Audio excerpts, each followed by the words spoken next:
звичайно, всі мародарили, але такі, знаєте, як кому пощастить. Там, наприклад, у нас там ноутбуків нема, телефони вони забирали перші ж дні. Монітори телевізійні ці. Монітори, жіночу білизну. Дивно, але воно факт. Покрали, багато жінок скаржаться, що просто цю там жіночу білизну просто вкрали. Звичайно, там якісь коштовності, то що знайшли.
Якщо рахувати там в кількості будинків, то в нас понад 2000 частково був повністю зруйнованих приватних і багатоквартирних будинків на території нашої громади.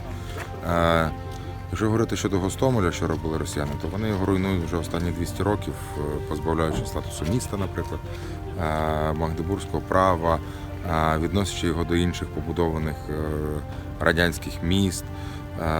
Але наймасовіші руйнування, звісно, були за цей місяць, поки Гостомель перебував в окупації. Я не можу сказати, що він повністю зруйнований, але його методично руйнували, прикриваючись мирними жителями. І це найгірше. Тобто, на момент, коли відбулася деокупація, в нас не було зачинених дверей.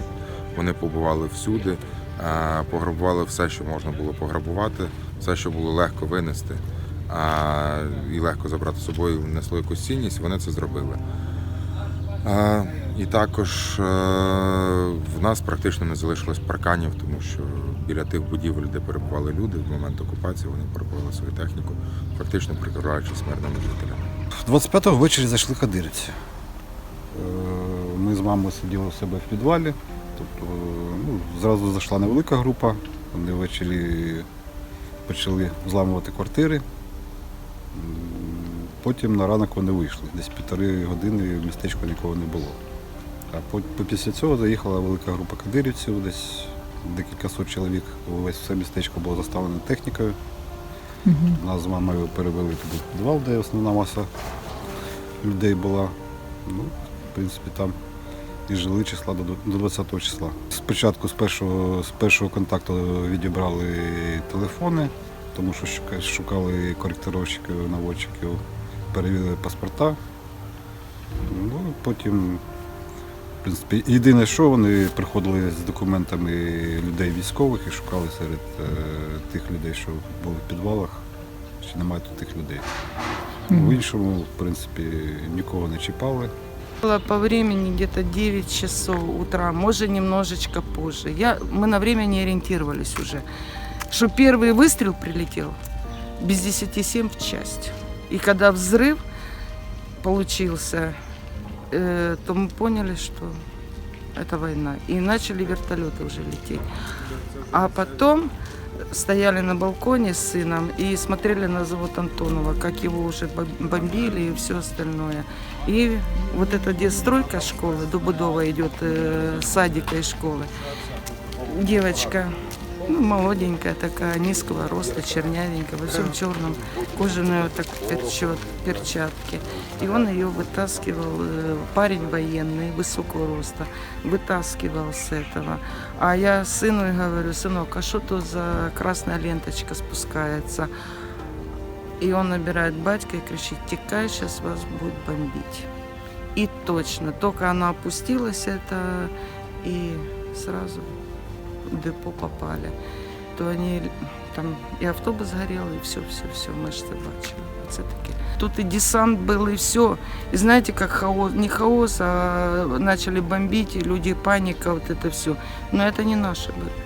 Пока полетели на дозаправку вертолеты. За 15 минут мы сели в машины и уехали. Ну, а квартиры, конечно, непригодны для жилья. Кто успел? Это благо, что кто утром на работу поехал, так и остались в Киеве. И не вернулись бы, некуда возвращаться. Сейчас у меня женщины, как говорится, хотят на работу идти, а им возвращаться некуда. Дома погорели вот полностью, и наш дом под снос идет. Вот так и работаем, живем. Там школа, обнять и плакать. И слез не хватает, даже слов не хватает, чтобы передать эти эмоции. Вот это все, что они наделали. Это страшно просто.